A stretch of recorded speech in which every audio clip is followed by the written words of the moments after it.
बिस्मिल्लाहिर्रहमानिर्रहीम। अस्सलाम वालेकुम नाज़रीन, मैं हूँ मोहम्मद ज़ुबैर, शुक्रिया और परवरिश का मुसन्निफ़, पेरेंटिंग कोच और कॉर्पोरेट ट्रेनर।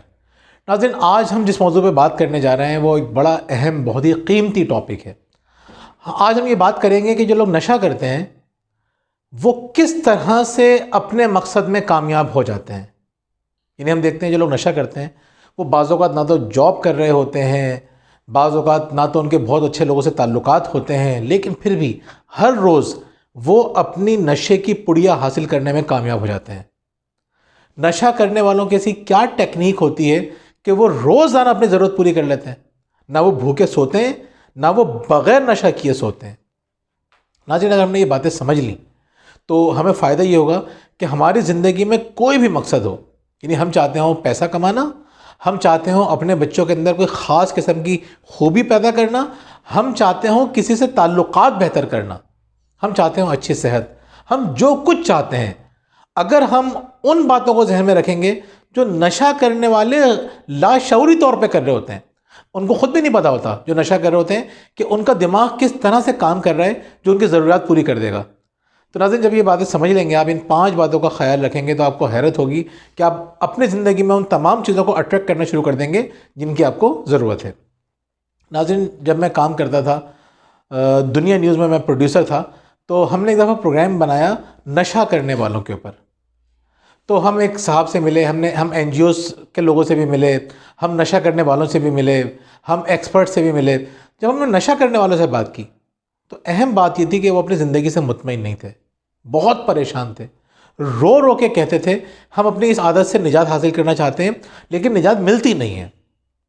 एक साहब हमें बताने लगे कि मेरी माँ जो है वो बहुत गरीब औरत है, बाप ने कभी ख्याल नहीं रखा, वो छोड़ के चला गया था। मेरी माँ ने बहुत मेहनत कर कर के हमें बड़ा किया, मजदूरियाँ करती थी, घरों में लोगों के काम करती थी। बड़ा होने के बाद मेरे अंदर नशे की लत लग गई। अब जब भी मुझे नशे की ज़रूरत होती है मैं अपनी माँ के पास जाता हूँ, उससे पैसा मांगता हूँ। वो कभी दे देती है, कभी नहीं देती।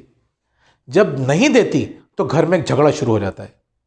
मेरी बहनें मेरी हालत देख रही होती हैं, मैं गालियाँ बक रहा होता हूँ, मैं बाज़ औक़ात माँ पर हाथ उठा देता हूँ, लेकिन माँ के पास नहीं होते, या उसने बहुत ही ज़रूरी काम के लिए रखे होते हैं, खाने पीने के लिए।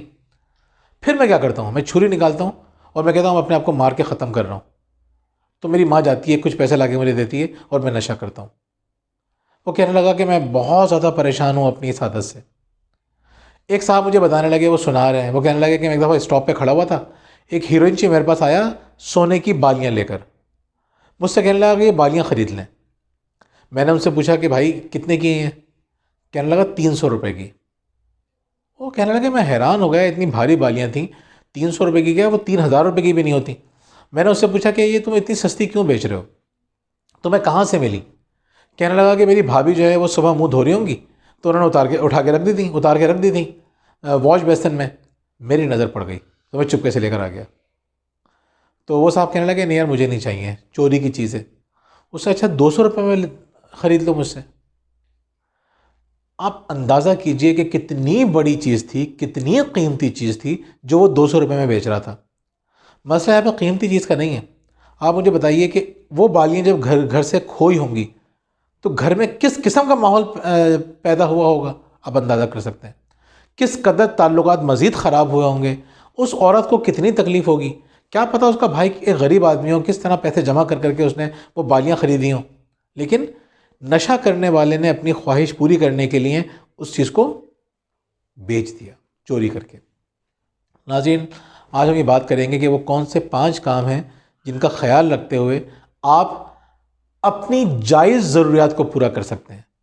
मैं अपनी बात शुरू करने से पहले एक इजाफी बात और बता दूं आपको कि देखें, ख्वाहिशात तो पूरी हो जाती हैं। जो नशा करने वाला है वो चोरियां करके, मेरे सामने की बात है, मैंने उनको चोरियां करते हुए भी देखा है, भीख भी मांग के अपनी ज़रूरत पूरी कर लेते हैं, इज़्ज़त नफ्स गिरवी रखवा के भी अपनी ज़रूरत पूरी कर लेते हैं, ज़रूरत पूरी हो जाती हैं। हम बात कर रहे हैं कि अपनी जायज़ ज़रूरियात को पूरा कीजिए, नाजायज़ ज़रूरियात को पूरा मत कीजिए। जैसे मिसाल के तौर पर एक शख्स है, वो शराब पीता है, शराब पीने से जहनी सुकून मिलता है, नशा है, जहनी सुकून मिलता है, लेकिन वो वक्ती सुकून होता है। दूसरा शख्स वो है जो इबादत करता है, अल्लाह ताला के आगे झुकता है, इबादत करता है, उसको भी जहनी सुकून मिलता है, लेकिन दोनों के जहनी सुकून में ज़मीन आसमान का फ़र्क है। जिसने शराब पी के सहनी सुकून हासिल किया उसको वक्ती सुरूर मिल गया, उसके जिस्म पर, उसके जहन पर, उसकी रूह पर कितने निशानात पड़ रहे हैं, कितनी तकलीफ़ें आ रही हैं, उसका उसको अंदाज़ा नहीं है। लेकिन जो इबादत कर रहा है उसको, तो आप अपनी ज़रूरत पूरी कर सकते हैं जायज़ तरीके से भी, नाजायज़ तरीके से भी। हम बात करेंगे कि अपनी जायज़ तरीक़ों को, ज़रूरत को ही पूरा कीजिए, नाजायज़ की हम बात नहीं कर रहे। नाज़रीन, जो लोग नशा करते हैं उनकी पहली जो बुनियादी खूबी होती है वो क्या होती है, ये बताने से पहले मैं आपको छोटा सा वाक़या सुनाता हूँ, फिर आप समझ जाएंगे कि वो चीज़ क्या होती है। हम एक चैनल में काम करते थे, एक कैमरामैन था, बहुत अच्छा कैमरामैन था, बहुत दयानतदार भी था, बहुत कॉम्पिटेंट भी था।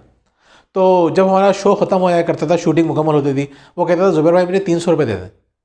वो चर्च पिया करता था, उसको चर्च के लिए पुड़िया चाहिए थी। मैं उसको मना करता था कि मैं चर्च के लिए तो मैं पैसा नहीं दूंगा, ये तुम गलत काम करने जा रहे हो, सारा गुनाह मुझे मिलेगा। वो कहता था ज़ुबैर भाई दे दें मुझे यार, मुझे, मैं आपसे कुछ और तो नहीं मांग रहा ना। मैं उससे कहता था कि तुम 300 रुपये ना लो, तुम मुझसे 500 रुपये ले लो, लेकिन 500 रुपये की तुम अपने बच्चों के लिए घर में कोई चीज़ लेके जाना, उनके खाने पीने की, कोई ड्राई फ्रूट टाइप की कोई चीज़ ले जाओ, कोई कुछ और चीज़ ले जाओ जो उनकी पसंद की हो, कोई टॉय ले जाओ। वो कहता था कि नहीं, मुझे 300 रुपये ही चाहिए, उनके लिए तो मैं अपनी तनख्वाह से लेके चले जाऊँगा, अभी मुझे ही। तो ईमानदार था, वो मुझसे 500 ले सकता था, लेकिन उसको पता था कि मैं बेईमानी नहीं करूँगा, तो मुझे भी पता था वो बेईमानी नहीं करेगा। तो वो शख्स छोड़ दिया करता था 500 रुपये, इसलिए क्योंकि उसको चाहिए थी नशे की पुड़िया। फिर वो किसी और से मांगता था, पैसे तो मिल जाया करते थे उसको, जो मेरा एसोसिएट था वो दे दिया करता था, किसी और के पास बजट के पैसे होते थे वो अरेंज कर दिया करता था, वो अपनी ज़रूरत पूरी कर लिया करता था। नाज़रीन, नशा करने वालों की जो सबसे पहली खूबी होती है वो होता है focus. They are totally focused, 100% focused. वो अपनी डायरेक्शन को चेंज नहीं करते, यानी उनको नशे के लिए चीज़ चाहिए, कोई उनको कुछ और चीज़ देगा तो वो कहेंगे नहीं हमें वो नहीं चाहिए। एक मकसद जहन में रखिए, आप जो चीज़ अपनी ज़िंदगी में लाना चाहते हैं उसको फोकस कीजिए और फिर कॉम्प्रोमाइज़ नहीं कीजिए। मतलब आपने सोचा मुझे ये चीज़ चाहिए, अब आपने उसके लिए आपने सफ़र शुरू कर दिया, रास्ता तय करने लगे, बीच में जाके आपको नज़र आया कि कोई दूसरी चीज़ उससे ज़्यादा अहम है, आपने रास्ता चेंज कर लिया, उस अहम चीज़ की तरफ बढ़ गए। बेवकूफ़ी है, गलती है। सारी ज़िंदगी आप डायरेक्शन चेंज करते रहेंगे, एक से बेहतर एक चीज़ आपको नज़र आती रहेगी। जब आप एक चीज़ के लिए निकलें, सोच समझ के निकलें, जब निकलें तो फिर रास्ते में अपनी डायरेक्शन को चेंज ना करें। जितने फोकस्ड आप होंगे उतनी आसानी से आप अपने बच्चों को पढ़ाई की तरफ लेना चाहते हैं तो सही है, इस दौरान बाकी चीज़ों को कॉम्प्रोमाइज़ कीजिए, सारा फोकस कर दीजिए किस तरह वो पढ़ाई की तरफ आएगा। आपके अपने शरीक के हाथ से ताल्लुकात ख़राब है, सब बातें भूल जाइए और ये सोचिए कि मुझे किस तरह 1 पॉइंट एजेंडा कि मुझे अपने शरीक के हाथ से ताल्लुकात कैसे बेहतर करने हैं। मैं आपको मशवरा दे रहा हूँ, आप अपनी ज़िंदगी में तब्दीली लाना चाहते हैं, पहला काम करें, ज़िंदगी में स्ट्रेस को ख़त्म करने की कोशिश करें, पुरसुकून रहना सीखें। जब आप पुरसुकून रहने की कोशिश करेंगे, प्रैक्टिस करेंगे, बाकी चीज़ें आपको करना आसान हो जाएंगी। तो पहली बात क्या है, फोकस्ड हों, एक वक्त में एक चीज़ के ऊपर काम करें। दूसरी बात, नाज़रीन, हम ज़िंदगी में जो कुछ भी हासिल करते हैं वो अपने ख़यालात की वजह से हासिल करते हैं। नेगेटिव सोचना, पॉजिटिव सोचना, दोनों हमारे इख्तियार में है, एक ही हाल के अंदर। यानी एक घर में देखते हैं, दो बहुएं हैं, सास दोनों को डांटती हैं, एक पॉजिटिव होकर अपने काम में लग जाती है, कहती हैं आप सही कह रही हैं, दूसरी परेशान हो जाती है, नाराज़ हो जाती है, बीपी बढ़ जाता है उसका और उसकी हालत बेहतर नहीं होती। बात दोनों को एक ही कही गई थी, लेकिन सोचने के अंदाज ने दोनों को परेशान कर दिया।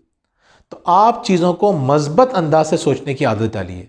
यानी मिसाल के तौर पे मैं आपको दो बातें कहूँगा, आपको किस तरह से सोचना है। मैं मिसाल के तौर पे आप कहते हैं कि मैं चाहता हूँ कि मेरे अब्बू को गुस्सा ना आए। अब आपके दिमाग में कौन सी तस्वीर आई? आप कहें अपने आप से, मैं चाहती हूँ मेरे हस्बैंड को या मेरे फादर को गुस्सा ना आए। अब आपके दिमाग में एक अलग तस्वीर बनेगी। मैं चाहता हूँ कि मेरे हस्बैंड या मेरे वालिद या मेरी शरीक हयात वो खुश रहे, खुश इखलाकी से सबसे मिले। अब आपके दिमाग में क्या तस्वीर आ रही है? जब मैं कहता हूँ ना मेरे फादर गुस्सा ना करें, तो वो गुस्सा करते हुए जहन में आते हैं। जब मैं चाहता हूँ ना कि मेरे फादर खुश होकर सबसे मिलें, खुश इखलाकी से मिलें, तो वो खुश होकर मेरे दिमाग में तस्वीर आती है, वो खुश होकर लोगों से मिल रहे हैं। ज़िंदगी में जो चीज़ चाहते हैं पॉजिटिव होकर सोचिए, जितने ज़्यादा पॉजिटिव रहेंगे, यकीन रखेंगे आप एक देखिए नशा करने वाले को, इतना कमज़ोर, इतना लागर, कुछ नहीं है उसके पास, सिर्फ एक यकीन है कि मैं हासिल कर लूँगा। वो कमज़ोर लागर शख्स अपने ऊपर भरोसा करके अपने ख्वाब पूरे कर लेता है, चाहे वो कितने घटिया ही क्यों ना हो। लेकिन आप ये देखिए कि आप अल्लाह पे भरोसा नहीं कर रहे होते, तमाम कायनात का मालिक, सब कुछ कर सकता है, सब कुछ उसके हाथ में है। कैसे मिलेगा ये भी बता दिया। दुआ करो, शुक्र करो, सब मिल जाएगा। हम दुआ नहीं करते, शुक्र नहीं करते, रोते रहते हैं, नाशुक्री करते हैं, खुदा पे भरोसा नहीं करते। नाज़रीन, पॉजिटिव होकर सोचिए, खुदा पर भरोसा करके सोचिए। इस तरह सोचेंगे तो आप देखेंगे कि आपके मसाइल कितनी आराम से हल होना शुरू रहेंगे, आपके ख्वाब पूरे होना शुरू रहेंगे। तीसरी बात यह है कि अपने जहन को ये बात समझा दीजिए कि जो चीज़ आप चाह रहे हैं वो मौजूद है। हम किसी चीज़ की ख्वाहिश तो करते हैं, हम कहते हैं हमें मिलेगी नहीं है, हमारे लिए है ही नहीं इस दुनिया में। कहते हैं कि दिल में किसी ख्वाहिश का पैदा हो जाना इस बात की दलील है कि अल्लाह ने वो चीज़ आपके लिए महफूज कर रखी है। दिल में अल्लाह ने अगर ख्वाहिश डाली है ना, यकीन करें अल्लाह ताला आपको देगा, उसकी बस प्राइस पे करनी होती है। हाँ, एक कंडीशन होती है कि अल्लाह ताला ये जानता है कि आपके लिए ये चीज़ बेहतर नहीं है, तो आपको वो चीज़ नहीं देता, उससे बहुत बड़ी चीज़ दे देता है। तो आप तो एक छोटी चीज़ के लिए रुके हुए थे, अल्लाह ने बड़ी चीज़ रखी हुई थी। या अल्लाह ताला आपको अगर अभी नहीं दे रहा तो आपको मरने के बाद देगा। यकीन तो रखें कि आपको मिलेगी वो। और लोग कहते हैं, और हमें बताया जाता है, जब हम मरेंगे ना और हम अल्लाह के पास जाएंगे, हम अल्लाह ताला के साथ सामने जब देखेंगे चीज़ें, हमें इतनी बड़ी बड़ी चीज़ें मिल रही होंगी। दुनिया में जो हमने दुआएं मांगी थी, पूरी नहीं हुई थी, उसके बदले अल्लाह ताला हमें बहुत कुछ देगा। इंसान कहेगा कि काश मैं दुनिया में दुआएं मांगता रहता और मेरी कोई दुआएं पूरी ना होती। इतना इंसान को मिलता है। तो नाज़रीन, ये बात यकीन रखें, जो चीज़ आप अल्लाह ताला से मांग रहे हैं वो आपको मिलेगी, और जितना गहरा यकीन होगा उतनी जल्दी आपको वो चीज़ मिल जाएगी। चौथी बात यह है कि नाकामी कुछ नहीं होती। नशा करने वाले लोग नाकामी को समझते नहीं कि नाकामी कोई चीज़ है, वो ये समझते हैं फीडबैक है। मतलब उनको ज़रूरत थी, वो किसी के पास गए, उसने उनको वो चीज़ नहीं दी, उनकी ज़रूरत पूरी नहीं की, पैसे नहीं दिए, तो अब ये नहीं होता कि वो कहेंगे मैं तो नाकाम हो गया और बैठ जाते हैं। नहीं, वो कहते हैं सही है। अब वो दूसरे के पास जाते हैं, तीसरे के पास जाते हैं। जब तक उनकी ख्वाहिश पूरी नहीं होती, ज़रूरत पूरी नहीं होती, वो अपनी एफर्ट को नहीं रोकते, थक के बैठते नहीं हैं।